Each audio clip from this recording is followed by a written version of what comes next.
Muy buenas tardes, profesor Hugo.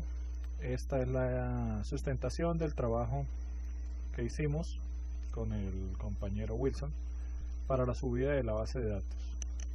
Le comento de manera primaria, tenemos un problema desde el día siguiente que se hizo la subida de la base de datos. No está funcionando el servidor donde lo subimos, o sea, el Cesar Host no está sirviendo. Pero para prueba yo tengo ya algunas imágenes en caché, algunas páginas en caché donde hice todo el procedimiento. Entonces voy explicando así más o menos cómo lo hice.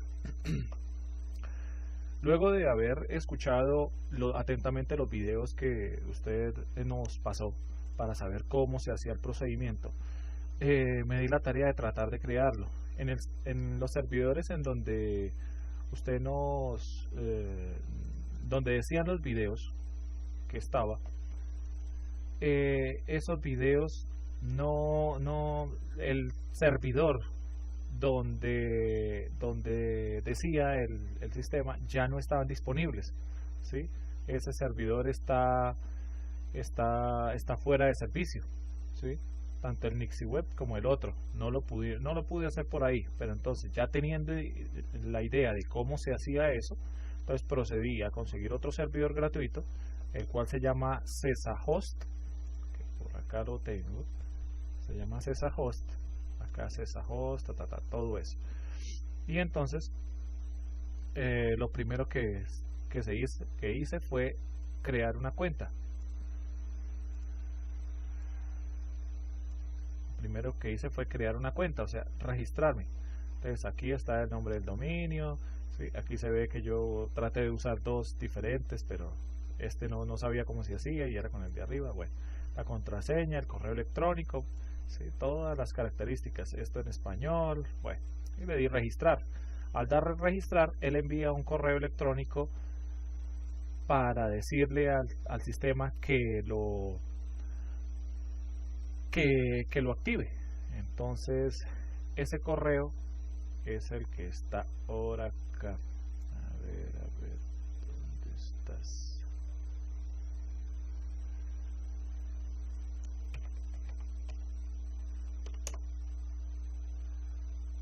Este es el correo. Entonces él envía el correo electrónico diciendo que dé clic ahí para poderlo activar. Entonces yo doy clic ahí, ¿sí? El sitio está caído, pero salía esto, en donde decía que ya la cuenta quedaba creada, ¿sí? Que ya la cuenta quedaba creada, y ahí están la manera de cómo la nueva contraseña, el password, que pues obviamente fue el que yo le coloqué, la manera de trabajar en FTP, en MySQL, para cuadrar las opciones y todo eso. Bueno, entonces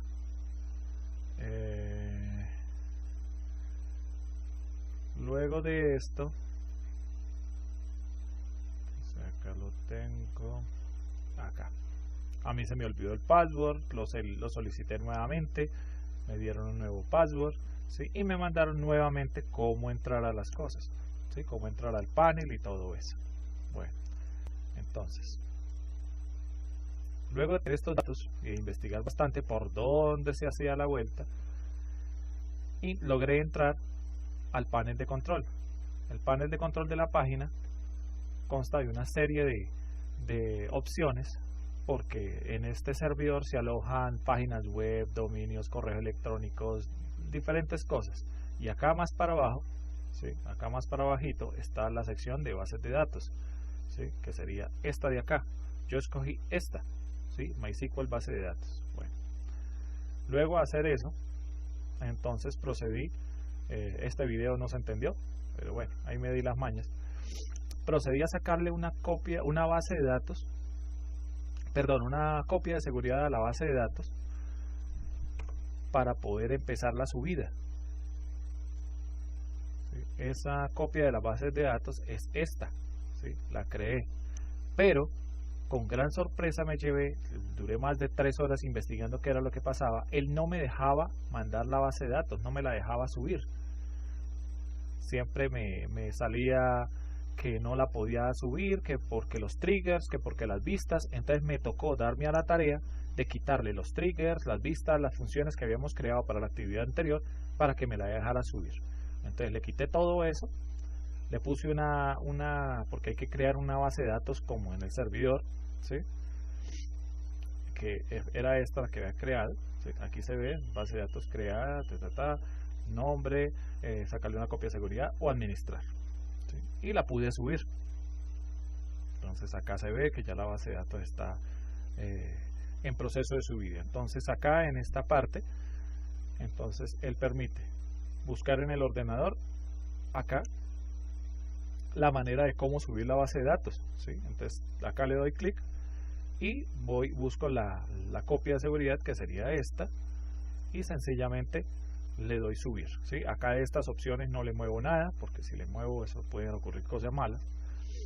Y entonces esto, la base de datos, si tiene algún problema, sale un mensaje acá en rojo que dice el código del error y por qué no la dejó subir. Entonces acá escribo. Luego de esto, y obviamente después de haber sacado una copia de seguridad reciente en nuestra base de datos, damos clic en seleccionar archivo y seleccionamos el archivo que contiene el backup de la base de datos y damos clic para continuar. Nota, importante, no deja subir funciones, procedimientos, disparadores, debido a que es un hosting gratuito. Eso fue lo que yo deduje. No sé por qué no, la verdad, no sé por qué no me la dejó subir ni nada por el estilo. Lo que le digo, me tocó quitarle todo eso, solo dejar la base de datos normal, la que hemos venido trabajando con todos sus registros y todo eso, para poder que la dejara subir, ¿sí? Acá después de eso ya entonces dejó subirla, ¿sí? Y acá dice se ejecutaron 129 consultas en la base de datos. Bueno, acá se ve, ¿sí?, un pantallazo de cómo quedó la base de datos subida, ¿sí? Acá también se ven, en cada una de las imágenes se ven las direcciones de cómo me tocó, ¿sí?, de cómo se hizo y todo eso, ¿sí? Acá se ve. Bueno, ¿sí? Entonces esta es la dirección con que accedía yo, esta es el usuario y esta es la contraseña, que ya lo había mostrado en el correo. Pero lo que le digo, después del día siguiente de que hicimos el trabajo, de que creáramos la base de datos, yo no he podido volver a entrar. Es más, el hosting ya no existe, no está, no se puede. Lo único que aparecen son imágenes residuales o en caché del navegador. Bueno, luego de eso ya entonces el compañero Wilson en PHP se dio a la tarea de realizar 4 consultas, ¿sí? 4 consultas, que por ese lado el servidor sí está funcionando. Entonces aquí se ve que está, ¿sí?, que está, supuestamente está arriba, pero si yo intento hacer alguna cosa, la página se va a caer, ¿sí? Todo se cae. Entonces luego el compañero entonces ya creó en PHP, ya creó la manera de administrarlas, de ver y todo eso, ¿sí? Entonces si yo le doy clic aquí, debería funcionar, pero desafortunadamente el servidor ya no existe, ya se cayó y todo eso. Entonces no hay manera, pero nosotros los pantallazos sí los tenemos, de cómo se hizo, cómo las consultas que se hicieron y todo eso, y la nueva dirección para poder administrarla, mirarla y todo eso. Acá podemos ver el pantallazo inicial, que ya lo mostré ahí también, ¿sí?, y que el compañero Wilson fue el que desarrolló esa parte.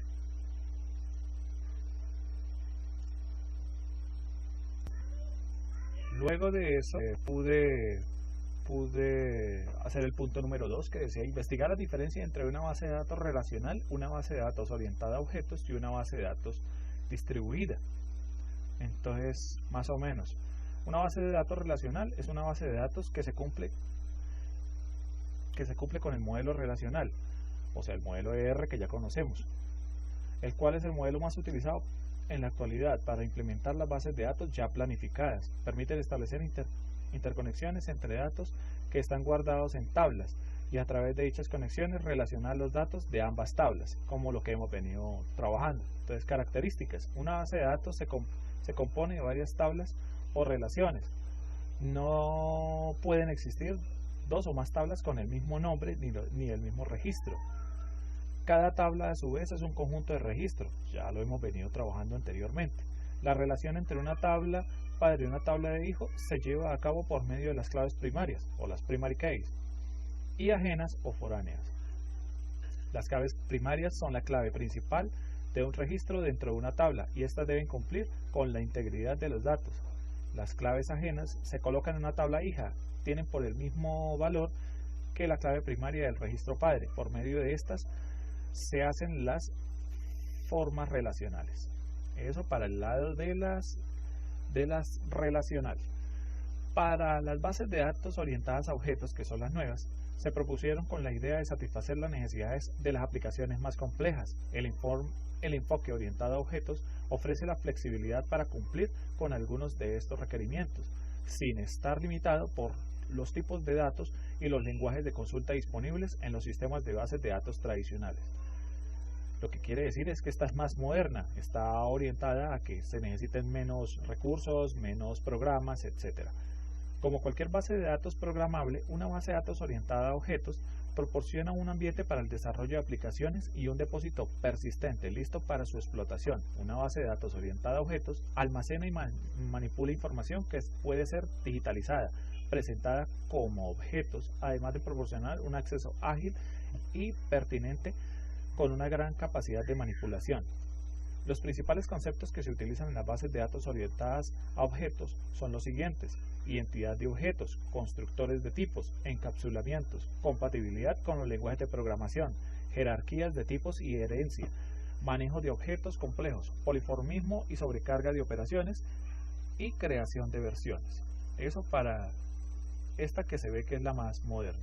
Y una base de datos distribuida es una base de datos construida sobre una red computacional y no por el contrario en una máquina aislada. Lo que quiere decir es que yo puedo construir una base de datos dividida en varias máquinas que no estén en una misma y luego a través de una red se van a comunicar. La información que se construye en una base de datos es almacenada en diferentes sitios de la red y las aplicaciones que se ejecutan accesan datos en distintos sitios, ¿sí? Entonces es una colección de datos que pertenece lógicamente a un solo sistema, pero que se encuentra físicamente esparcido en varios sitios de una red.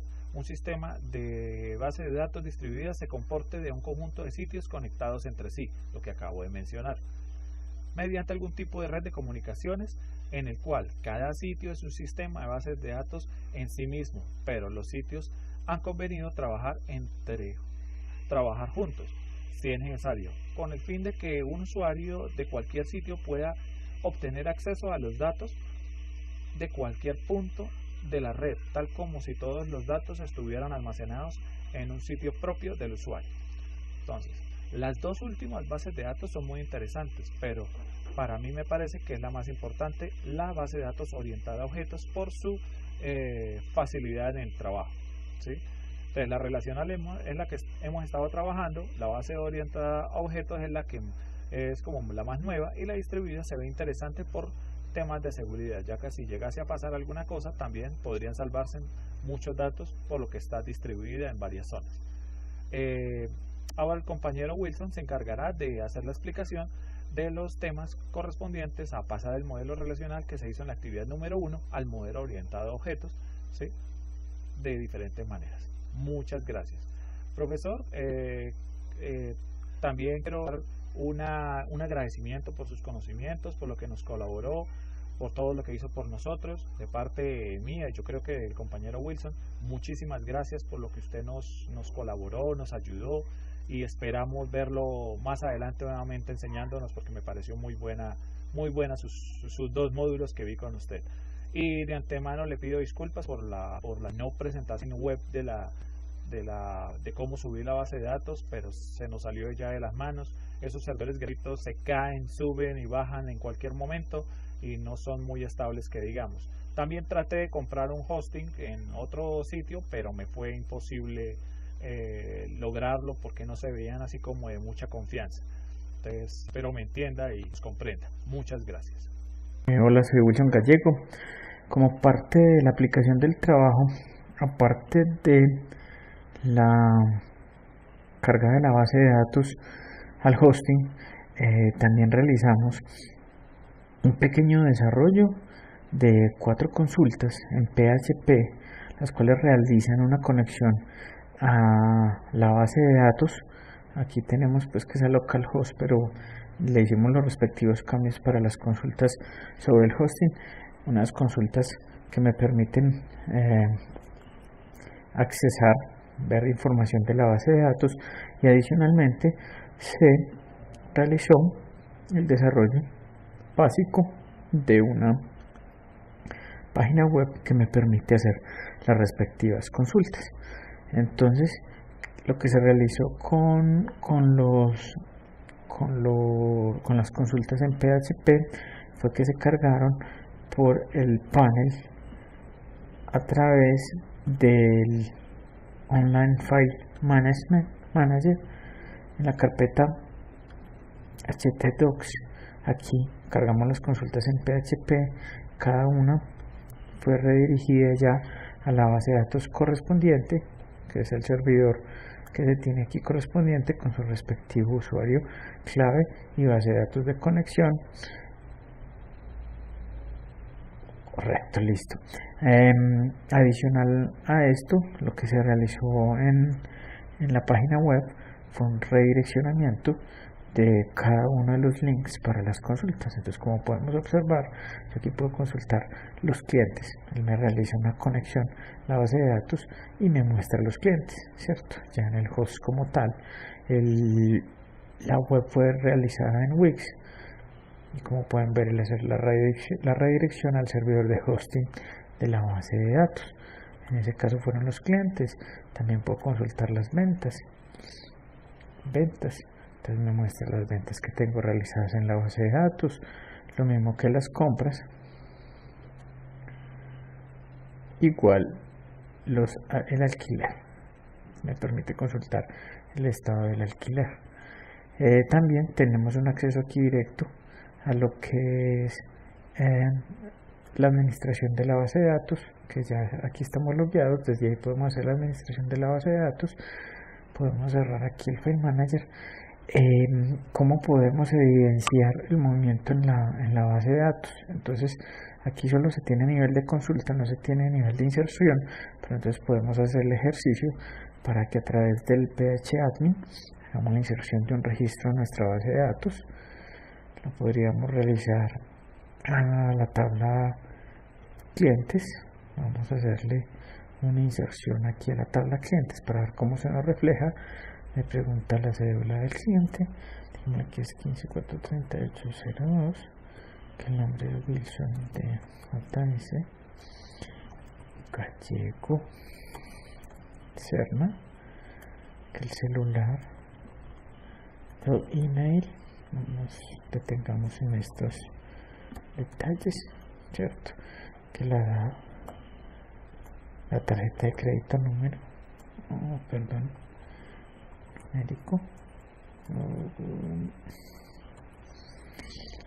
el teléfono, la dirección. Y aquí le voy a asignar, como este es una clave foránea, yo sé que hay una ciudad que es la ciudad 1, vamos a dejarlo con la 1, le decimos que continuar. Como podemos observar, él dice que fue insertada una fila.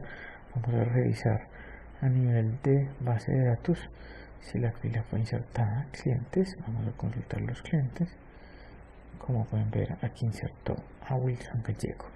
Vamos a hacer una revisión también, puede ser de un alquiler. Si yo miro los alquileres, aquí tengo 1, 2 alquileres. Vamos a realizar una inserción de un alquiler.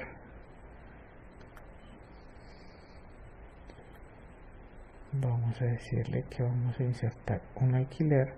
Vamos a decirle que es el alquiler número 3, que lo vamos a alquilar 5 días, que el tipo de seguro es completo, que el número de seguro es el siguiente y que el valor por 5 días es de 2.500.000. El siguiente podemos decir que es el 15438.202, que fue el que creamos ahorita, y la matrícula del vehículo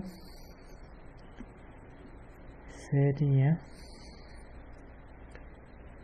Aquí debemos consultar la matrícula de uno de los vehículos. Vamos a mirarlo acá. Vehículo. Vamos a coger una de estas matrículas.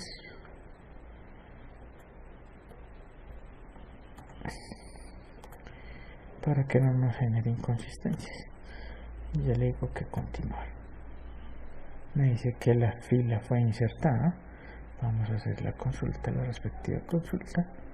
Y como pueden ver, aquí quedó insertado el nuevo alquiler.